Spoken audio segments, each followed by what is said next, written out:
We're going to start the third panel with the most fascinating subject of what it means to be Latin American journalist. And we have an extraordinary panel of group of panelists with the moderator Sallie Hughes from University of Miami. She's associate professor of School of Communications at the University of Miami, an interdisciplinary communication scholar with specialization in Latin America, the Caribbean, and the diasporas. Particularly, she is an expert of my home country, Mexico. She knows more about Mexican journalists than I do, and which is very good to have a different perspective of Mexican politics viewed from Sallie's perspective. Her first book was recognized by the Association of Educators in Journalism and Mass Communication as a top book in mass communications for 2006. The Political Communication, Ethnicity, and Race in Communication divisions of the International Communication Association has recognized her work with the Best Paper Awards in 2003, 2013, respectively. She recently joined the editorial board of the International Journal of Press, Politics, and is the program chair for mass media and popular culture for the 2014 Congress of the Latin American Studies Association. Her most recent research is Worlds of Journalism. So please welcome me, Sallie Hughes from University of Miami. Thank you.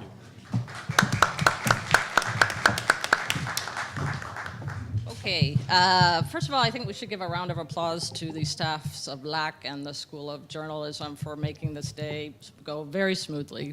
So thank you. I wanted to thank Director Moreira and Dean Rice for quickly recognizing the value of a panel on academic research about journalism, because I think there's two implicit assumptions in putting on this panel that they share.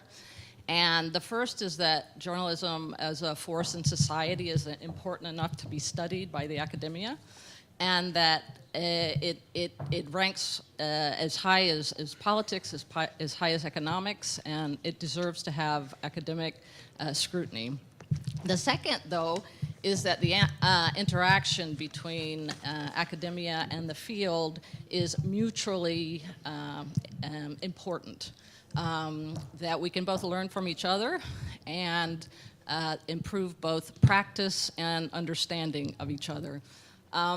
The panelists we have today, I think, would agree with both of those assumptions. Most of them have been a practicing journalist or some sort of practitioner in the communication field before moving into academia. And I think all of us are at least partly motivated by those years. But we bring this to our research, and we learn now from a different perspective, and we hope that through our work we can have some influence, not only in the university, but also in the field. And we know that the field influences our work. The format we'll use will be that each member of the panel will have about 10 minutes to present their work. And I should say that what unites us at this table is our work on a project called the Worlds of Journalism. My colleague Mireya is going to explain that in a little more detail. But this is a project that includes over 50 countries around the world, with a research team in or on each country, agreeing to use a global survey instrument with working journalists. And in addition to the global instrument, we've come up with a series of questions to adapt the questionnaire to the conditions of Latin America and the Caribbean. So we hope that through this comparison and through this careful measuring and analysis of what's happening in journalism in Latin America today, we both learn more about journalism and are able to educate publics, policymakers, and of course journalists themselves, because there is a process of professionalization, of self-knowledge, of critique in the core of journalism in every country. So we hope that we can add something to that discussion. We'll start with Mireya Márquez Ramirez from Mexico. Mireya is an assistant professor of journalism studies and media theory at the Universidad Iberoamericana. I won't give the entire bio of everyone to save a little time, but you'll see that each one of these panelists brings really in-depth, thoughtful fieldwork and analysis to the table. I will point out that Mireya runs a very interesting program at the Iberoamericana in Mexico City.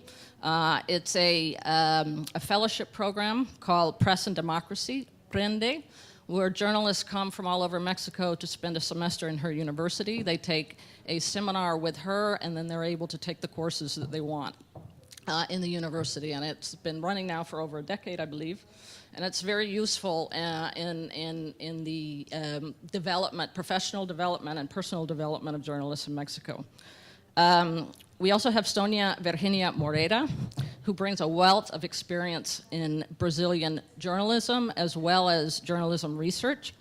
She is a associate professor in social communication at the Rio de Janeiro State University in the area of journalism, media culture, and media industry.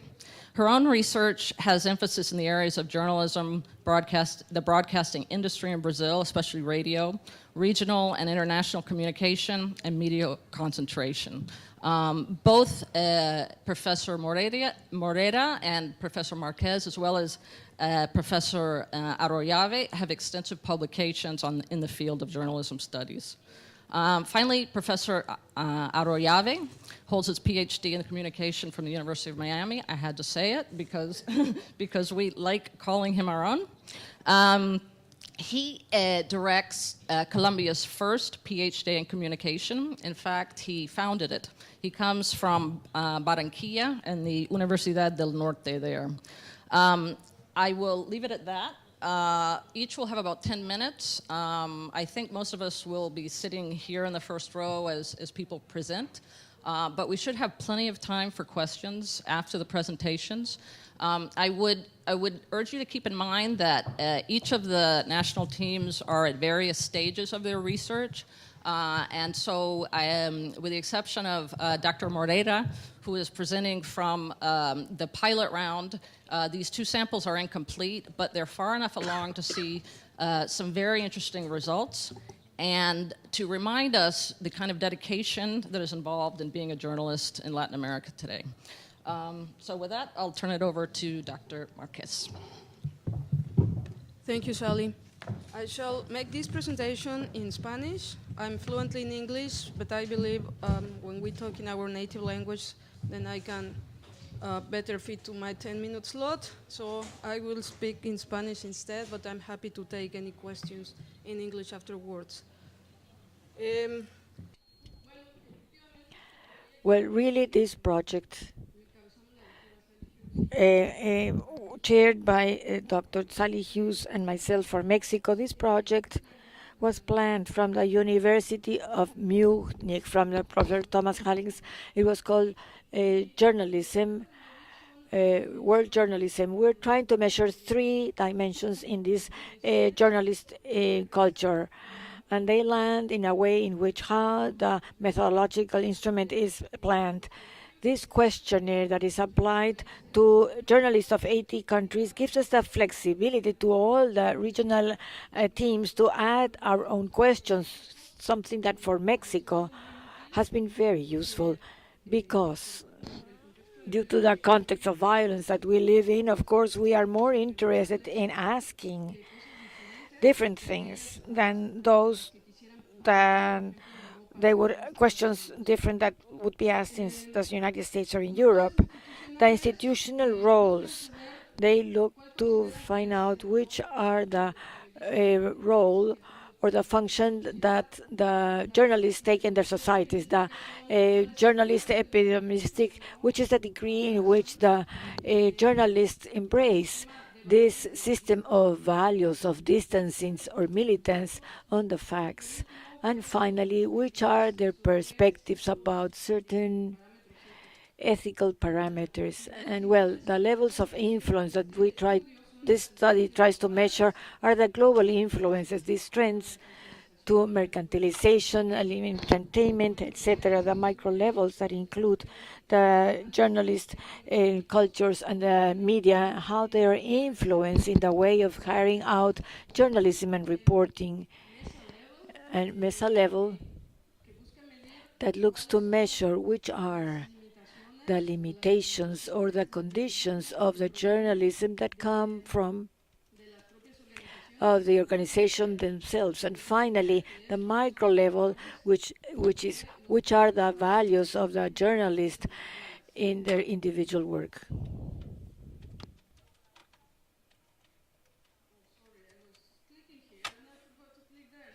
Pide disculpas. Well, that's what I explained.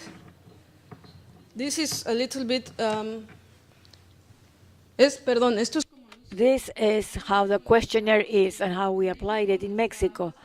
Our sample consists of 360 journalists, out of which we have done 3/4 part 350, and we're doing it with a questionnaire via telephone and Skype, that where we apply this through these research people. And these are the variables that we are looking for Mexico. Besides these profiles of the professionals, of the demographic, of the Mexican journalists, we're very interested in what we're going to show, the compared diagnosis of the conditions of freedom, autonomy, and factors that limit or condition this, and the measures of security and the state of risk before the violence that is growing in Mexico. This is more or less the aspect it has. As you can see, the surveyors and the way they see the questionnaire and they start filling it up. Allow me to go towards the sample. For this specific one, we have a partial sample of 251 journalists of written and radio press. Here you have the distributions that are more or less between the press and the radio.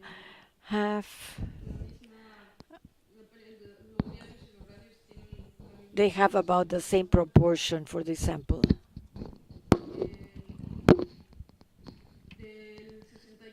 Of 64.1% of our interviewers for this partial sample of 251 are journalists, and the others are editors.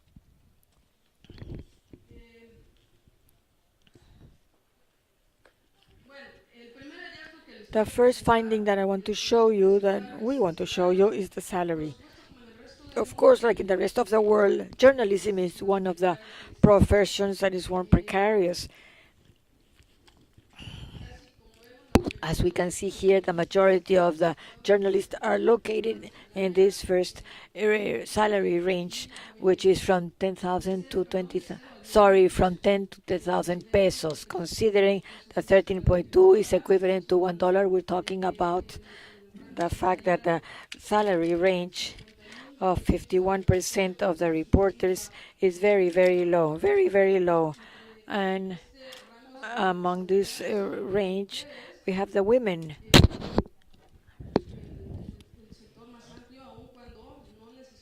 Even though they are not necessarily interviewing the same amount of men and women, because it depends on the access we have to our interviewers. But the fact that the women, in the greater measure that we have here, it could be an indicator which are the differences and gender in terms of work conditions and salary ranges. And well, only 34%. That after we do a cross-reference, we see that we're going to deal with managers in management points earn between 10 and 20. 10,000 pesos are a bit more than $600, something like that, about $600. So a journalist is living with less than $600 a month in Mexico, so you have a little understanding. One of the variables that we're exploring, Sallie and me, is what we call switch of journalism. These conditions of exploitation in which they find themselves, because many of the things can be interpreted if we understand the volume of work to which they're subjected. We know that the journalists in every country work a lot, but to put it in numbers, to see which is the reality of the Mexican journalists. As an average, the Mexican journalists work for a total of 1.77 medium. The platforms are 2.28 platforms per journalist. And one of the findings, if we expect it, that are going to be significant for the case of Mexico, is that each journalist is assigned to almost six news beats per week. That means that the Mexicans are covered or are assigned to go to many events per day and have to do with this type of sources that they cover. And as a consequence of this production factory of news, it's such, producing or editing 50.14 information pieces per week. Y eso es mucho. Compared with journalists of other parts of the world. This, of course, has to have a lot of consequences for the journalism in depth. I'm not going to, or investigation, I'm not going to detain myself here because this is too long, but this is one of the main questions of the study. But a Mexican journalist, one of the roles to which they adhere more to is report things as happen, promote tolerance and cultural diversity, promote the social changes and legality. And these are functions that in theory, in the academic literature, are like they belong to mediatic systems that are opposed, the Anglo-Saxon, more distant and factual, to the more militant, attributed to the media events of the southern part of Mexico. In Mexico, we see that it's a hybridization of the roles that would belong to the media systems that are different. In my doctorate, I have theorized on this, and we can talk about this in the time we have allotted for questions. I'm only going to take 1 more minute to talk about the influences at work. And one would think that technology or the legal framework or the insecurity are the one that has more influence at work. But as we see, in reality, the organizational variables are the ones that have the greater weight in these influences that the journalists perceive as work. If they have received threats or not, 57% says no. So there we see never once, 2 or 3 or 4 times for the rest of the journalists. And here you are divided this by gender, the source of threats. If the organized crime has grown a lot, I don't want you to place attention to the fact that the great sources of threat for the Mexican journalists are due on the political sector, political notes that have been published from the state and all the apparatus that is corrupt, which is having a very important role. So as a measure of security, the journalists are placing more care in being more exact. They have to recur to the self-censure from sensible topics, and they have to subject themselves to censure, to write public information of colleagues, anonymously news, and go to international agencies to think of exiliating themselves. So these threats are affecting the journalists, and they are deciding to censure, self-censure, or comply with the measures of their media. And I'm almost over. They gave us other measures that they have taken. The majority of the journalists have looked for having to report in group many times or change their lifestyles or routes to defend themselves. And what we notice is that women are being the most careful in reference to taking security measures, taking more care in their attitude, more self-censure as a policy of their media, and don't trust news from colleagues they can trust. And if this isn't very good, the panorama, all the alternative methods and other methods outside from the established ones, those are allowing the journalists to organize themselves, to defend themselves better. And then I think those are some of the brief results that we have obtained in this study, World Journalism of Mexico. Thank you very much.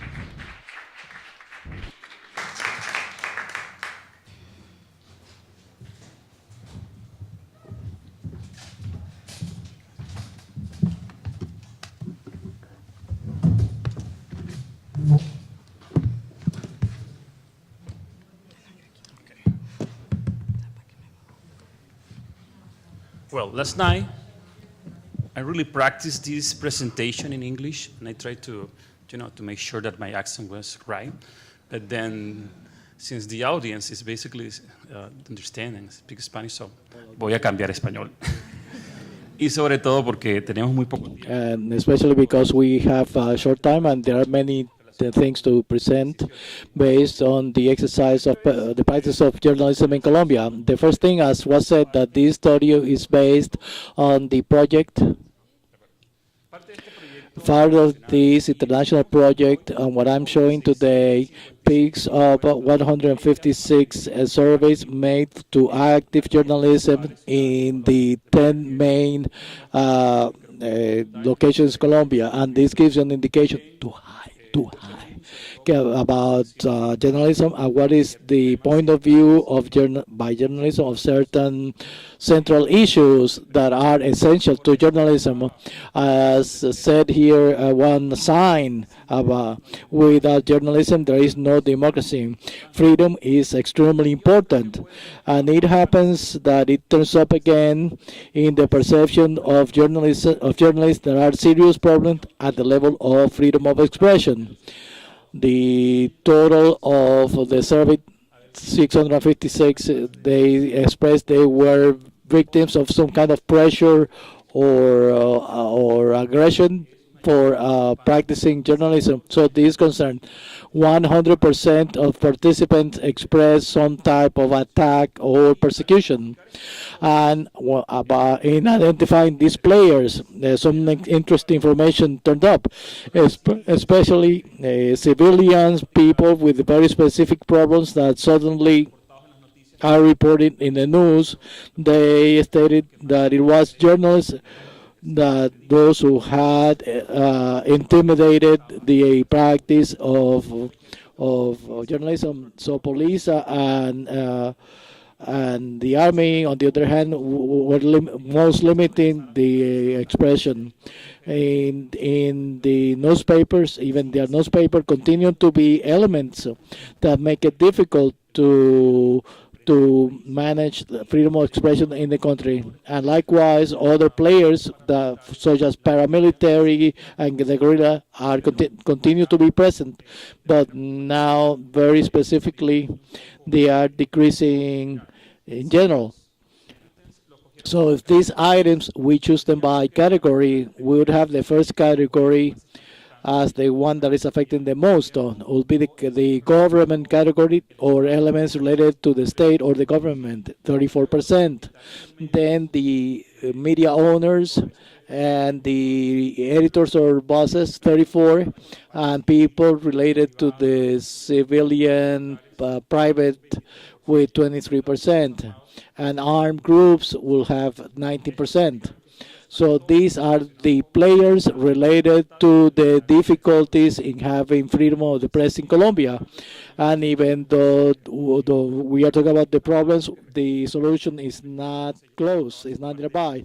So based on the study we made a couple of years ago, most journalists were very skeptic about the problem being the obstruction of freedom of the press were resolved. Only 2% said they were sure that the government always was trying to solve it, but 34% hardly ever or ever.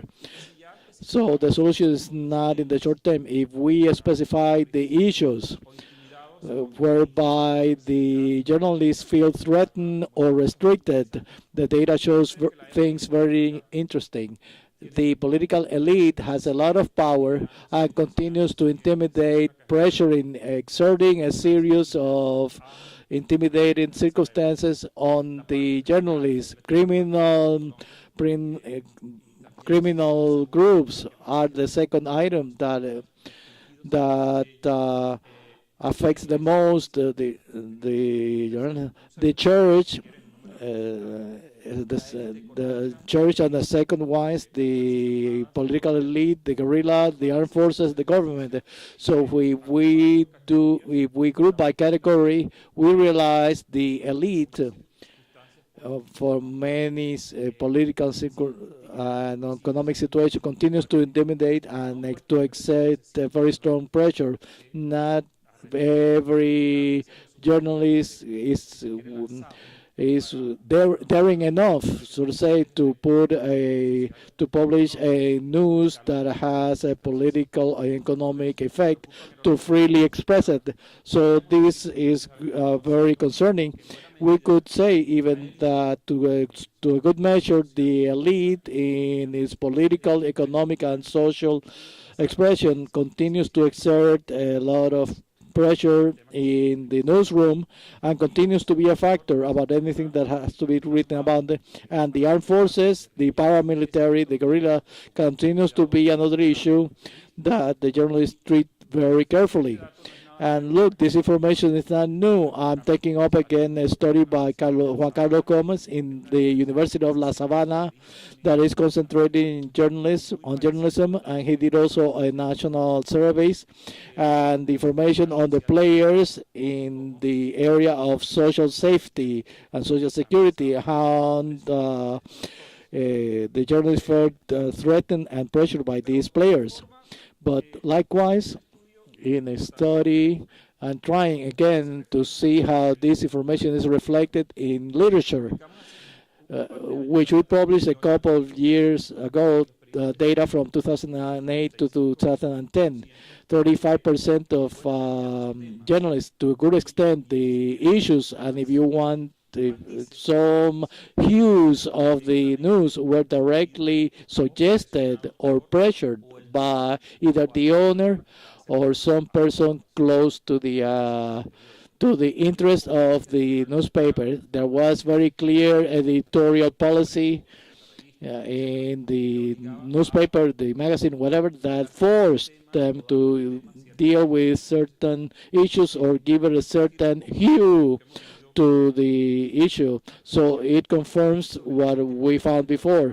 And the political elite, as I said, I mentioned a study by Maria Teresa Herrán, who has reflected a lot on the issue of journalism. She said 2 centuries ago, almost a century ago, in 1860 to 1894, out of the 28 presidents of Colombia, 22 have been media directors or column writers. Even the current president, we know that his family owned for of the most prestigious newspaper in Colombia, El Tiempo, and with interest in many other media.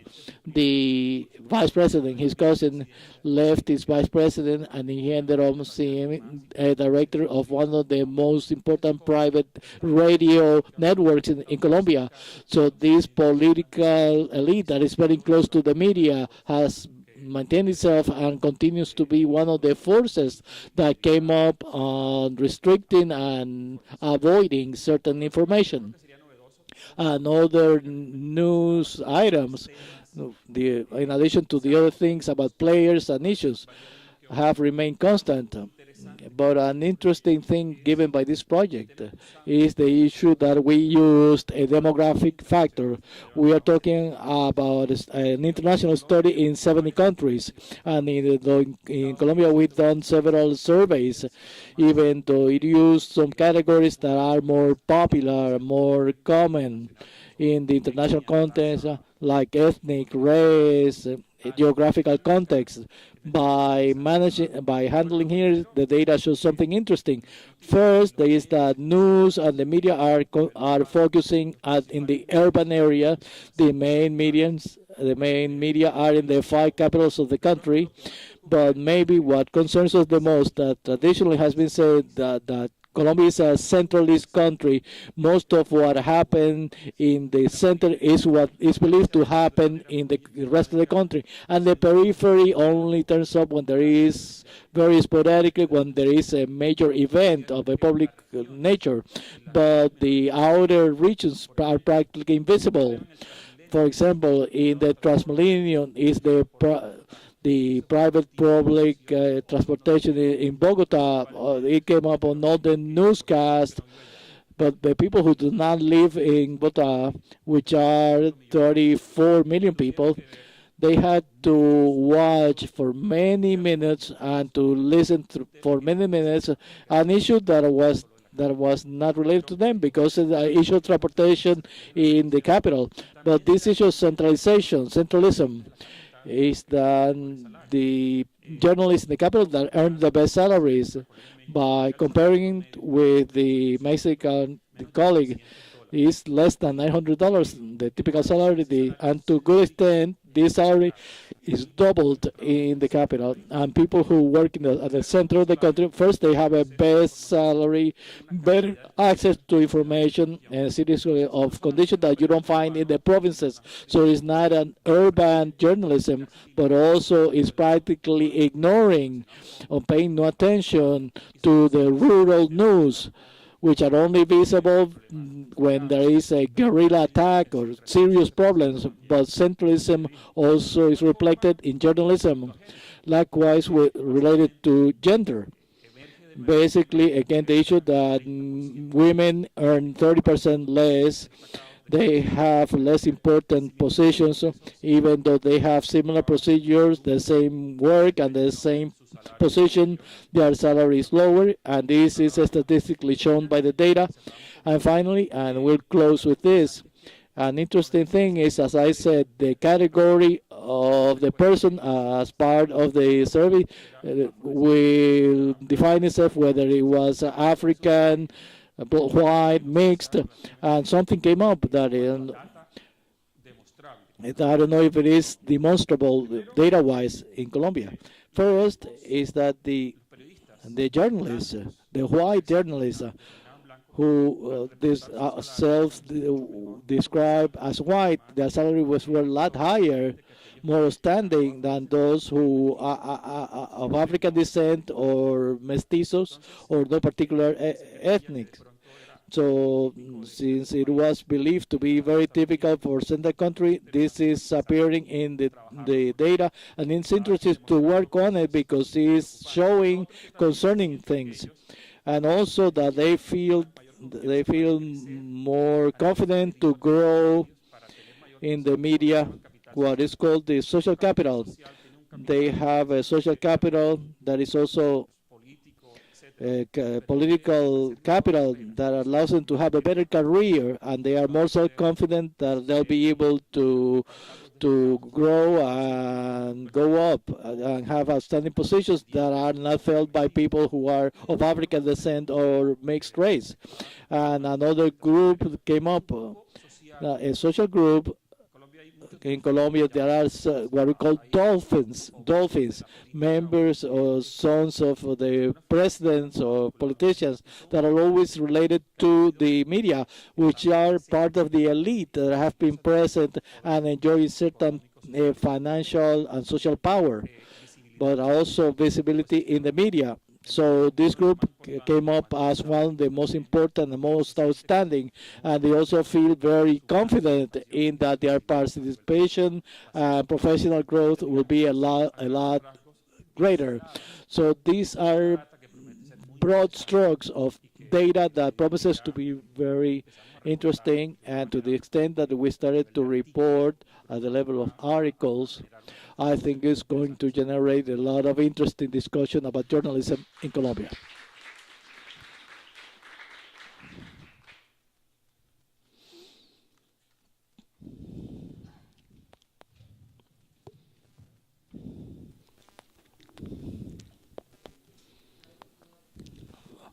Spanish, but my Spanish is worse than my English.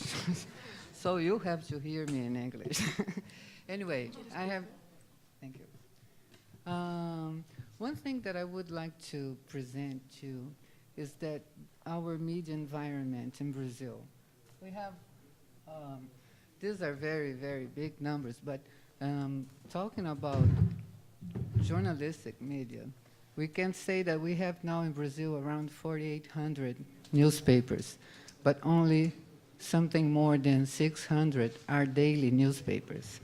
We have also 4,000 radio stations and almost 4,500 community radio stations since the 90s. We have 4,000 TV stations, but only 4 big networks produce a lot of what is shown and transmitted in the other station. We have one state TV and one public TV. And we have more than 600 titles of magazines. This is a market of $15 billion per year. And also here you can see how the media, we have all this, the money circulating in the various media in Brazil. And here is the journalist workforce. This is why I couldn't bring you some new data. The data that I'm going to present here are data from 2008, 2009, because we had a very big problem getting this number. You see that we have almost 45,000 journalists working in Brazil.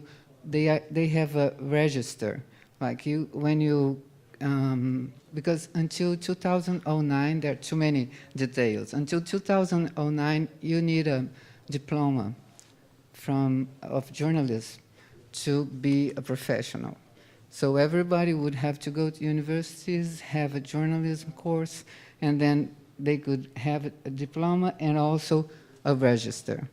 So these numbers are from the Ministry of Work and Labor. And we are not sure. They are from 2012, and we are not sure if they are really the right numbers. By these numbers, we are going to interview 611 journalists in Brazil, almost 1/3 in the state of São Paulo. So you see that we have many Brazils in Brazil. And São Paulo is almost another country in Brazil. It is true. It's incredible, the difference of the data when we consider São Paulo. I did something on previous research work on journalist work, and I want to talk about this. One thing that I'm going to show some of the results, Sallie.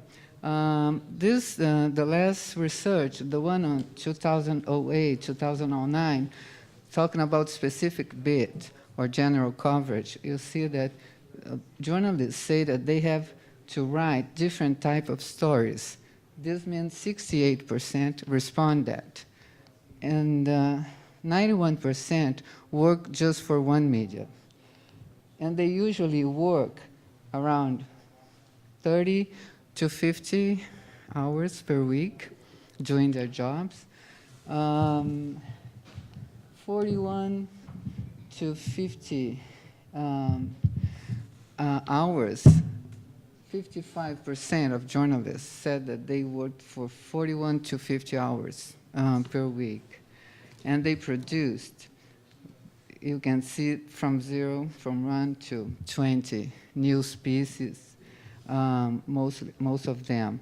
34% said that they produced 10 news stories per week, and another 29% said that they would produce from 11 to 20 news stories per week. Regarding the journalism activities, I think this is very interesting. Most of the journalists said that they would spend like until 10 hours in information gathering. But here's how they said they would, the hours they spent in news production, which is very interesting because it's very different from the time they spent in information gathering. Regarding the investigative reporting, they would, most of them, work until 10 hours a week. And I think this is a very important result because that means we don't have investigative reporting in Brazil.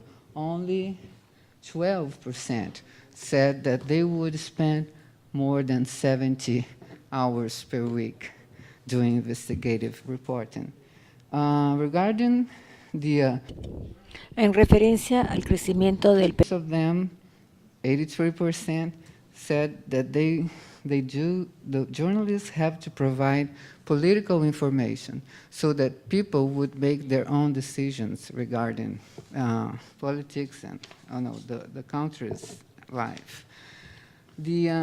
What they think is more important, it's extremely important for journalists to provide political information, but it's somewhat important to attract the widest audience. Regarding the internal influence, they think more than 30% think that the peers on the staff is a very big influence. If you can put together, it would be more than 60%, right, of the respondents. Regarding external influence, they are not influenced, by families or acquaintance or family.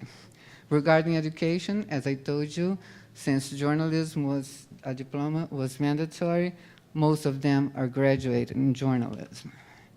Regarding the years of experience, they are around from, I would say, from 11 to 30 years of experience. And they usually stay in the same organization, from 1 to 20 years in the same organization. This research were done, and I forgot to say that in the beginning, and this is very important. This research was done with 100 journalists in 25 media outlets. And it was the same kind of distribution. Most of them reporters, and some editors, and some directors or editor-in-chief, a higher rank. And most of them were male, which I think is going to change in this new research, because today in Brazil, in the newsrooms, there are more women than men. And I think the new research is going to show this, which I think is very interesting.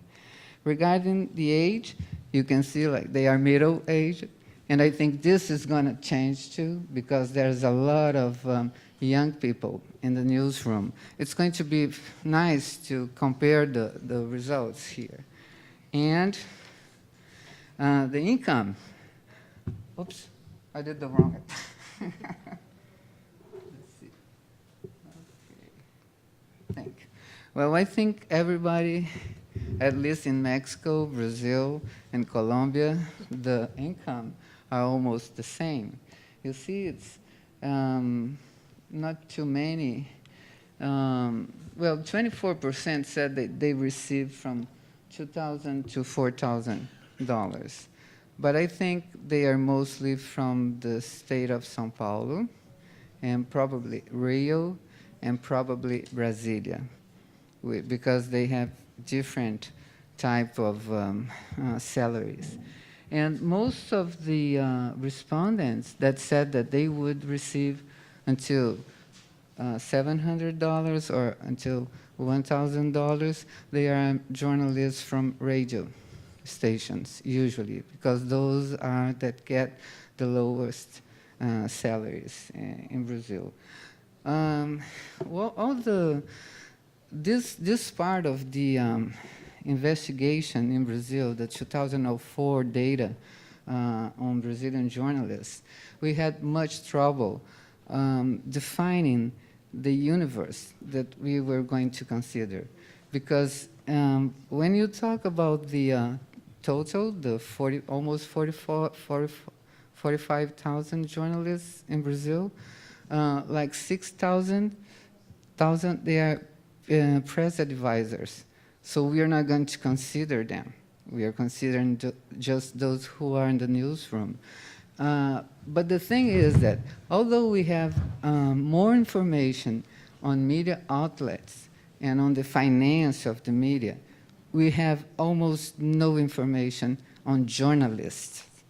And so this is a very, very important research, because I think that to be free, we must to be aware. And journalism has a lot to do with awareness. Thank you. And sorry for my English.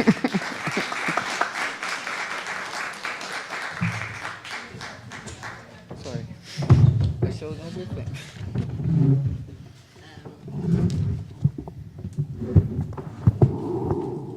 I think Sonia's English is great, especially considering my portañol. I think these are very, very interesting first looks at how journalists, not only the elite journalists, but the whole core of journalists in 3 different countries in Latin America work. I think we've seen some similarities and differences in terms of how precarious, types of precariousness, as well as influences on the job that in some cases point to really the value system as being what might be the key to creating democratic journalism when we consider values or organizational level influences and then influences from society. I congratulate everybody for keeping to the time frame. We did that so that there could be questions. I'd invite you to come up and ask questions. Or Alejandro has a microphone. Otherwise, I can jump in and ask. But we'd love to hear your questions.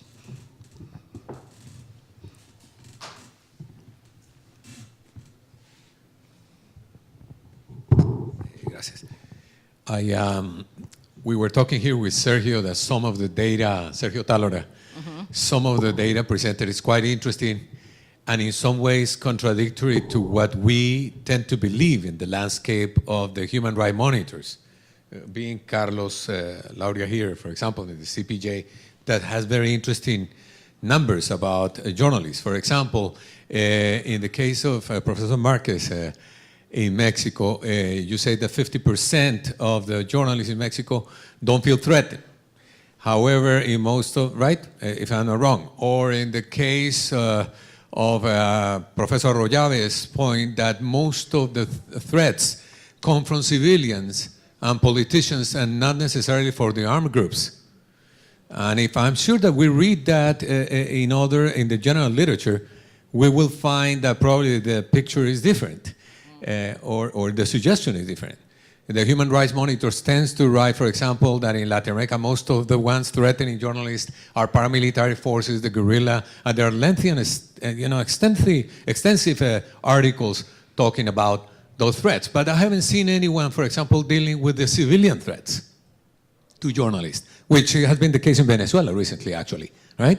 So I wonder if is there a disconnect between, at one point, between what we see quantitatively in a very interesting way here in this panel versus the scenario that policymakers, human rights monitors, and others are seeing, or you see what I'm trying to say here? What would be your reaction about that? Thank you.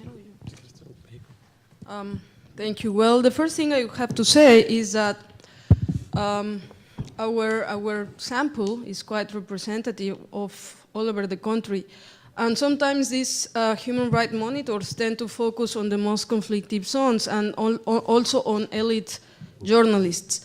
And when there are all these forums discussing about how the drug cartels are a threat to journalists, they sometimes tend to overlook their own flaws, their own institutional and organizational flaws.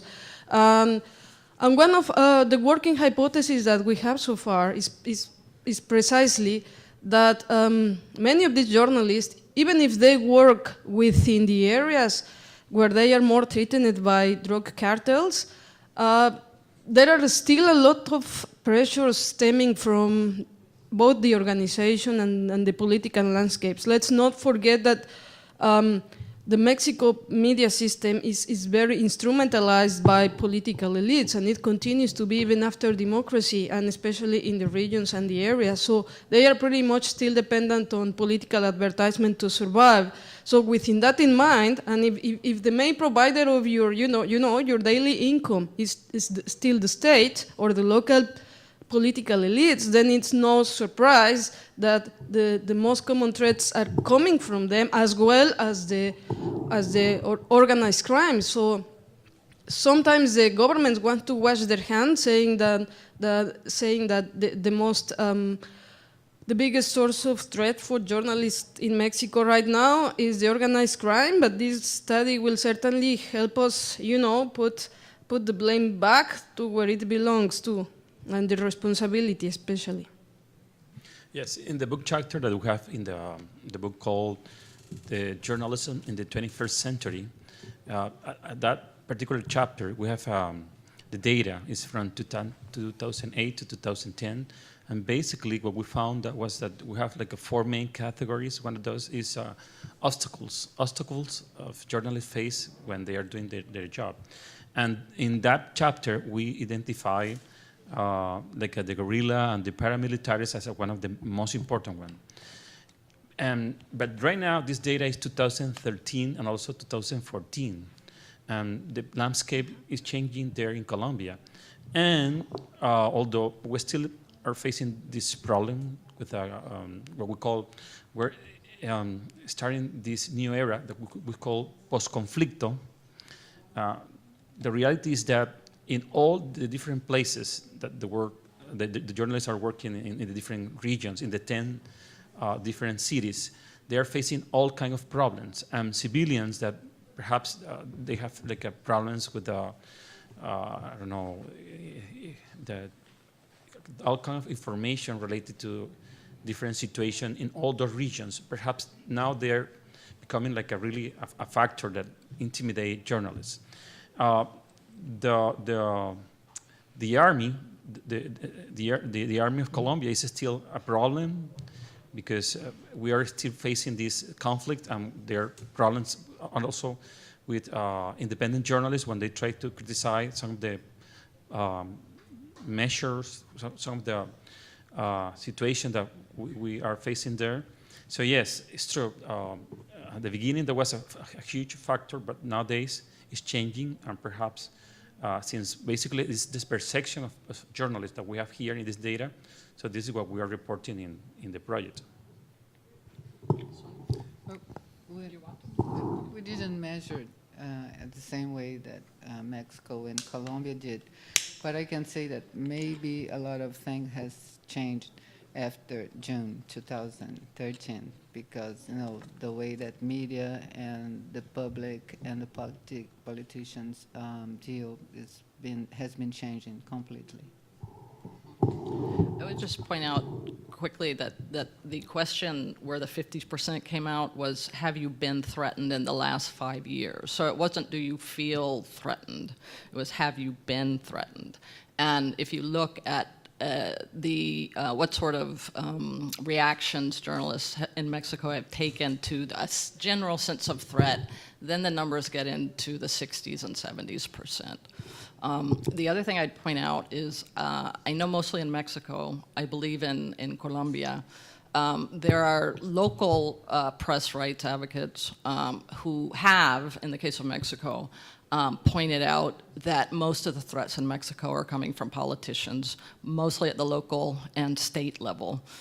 Some, probably the majority, in connection with organized crime of some kind, although in Mexico there's also a problem of local level politicians threatening journalists.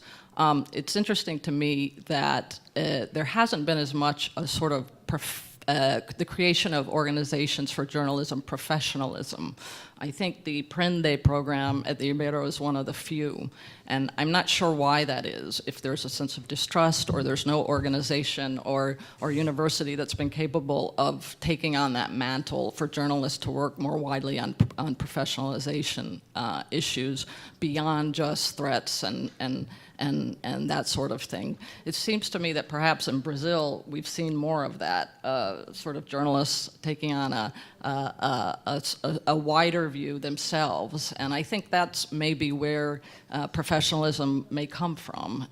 You know, these associations looking at issues like ethics, like how to improve working conditions and the like. But the local level groups working on free press issues have become much more sophisticated, and they have pointed out in Mexico that politicians are the main source of threat. Do we have another question? And then we probably only have time for one more. Anyone?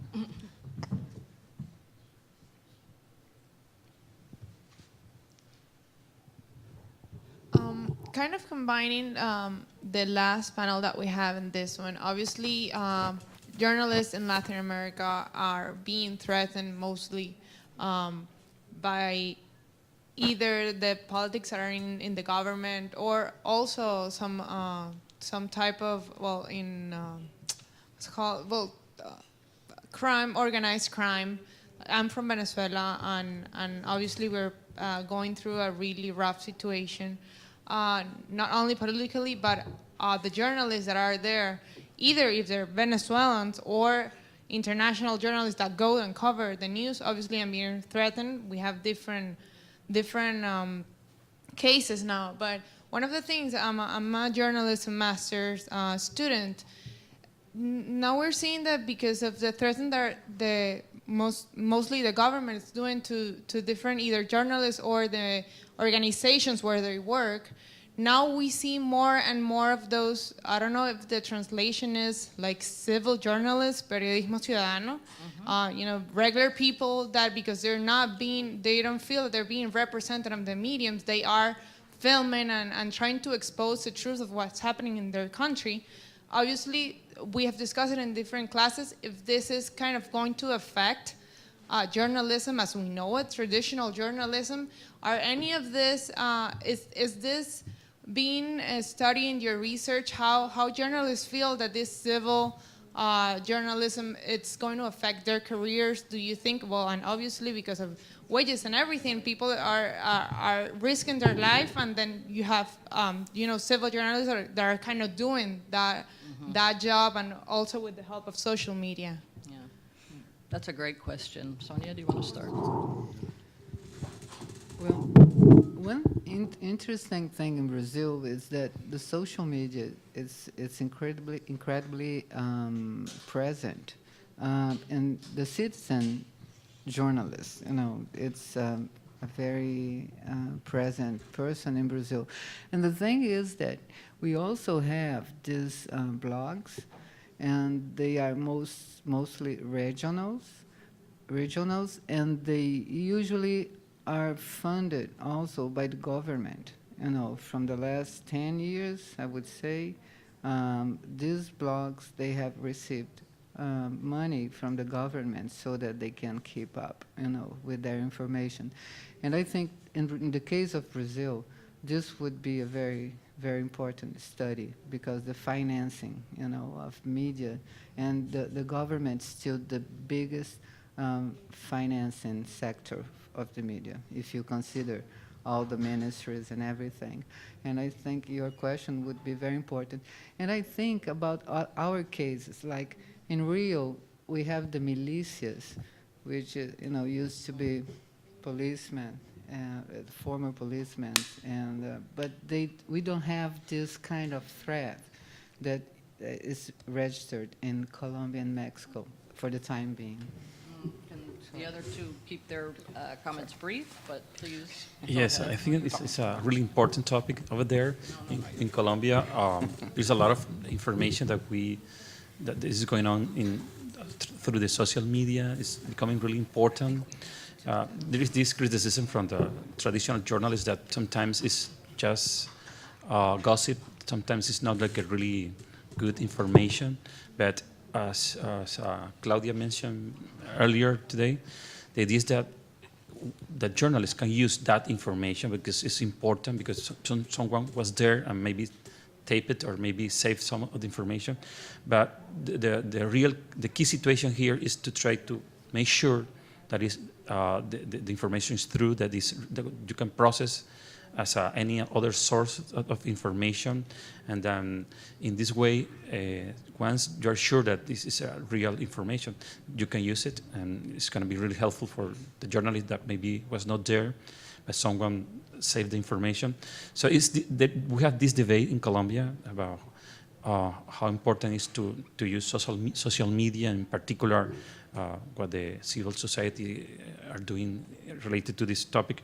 And I think that today the main trend is to try to take advantage of this, not to say that it's bad, with ethical consideration, basically. Well, the question in the study is kind of limited. We ask journalists whether they consider that social media has increasing influence in what they do, and all of them have answered so far that yes, that they see a change in the past 5 years.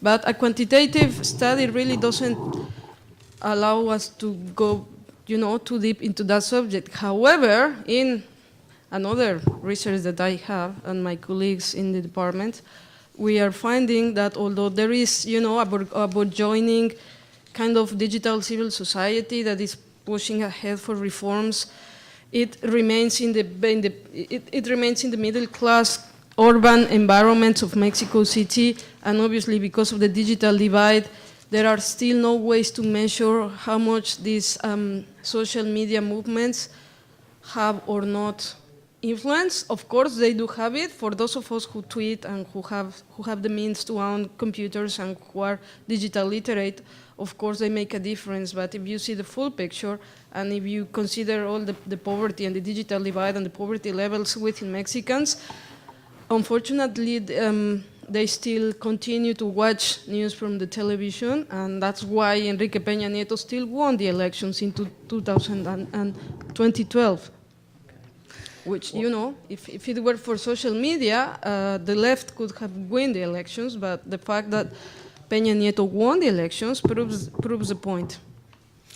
Well, there's a wealth of information here that can be developed. We hope to continue speaking with you. I'd ask you to look at the website, worldsofjournalism.org. For those who are students, the data from the pilot study that finished in 2007 or 8 is there. You can use it. Ours will be up eventually, and we hope to keep this dialogue going because the questionnaire is quite long and robust. We'll be following up with qualitative long interviews, and we hope to publish and to continue reaching out to journalists too. So thank you all for coming and for the efforts for coming and all the things you've shared with us today.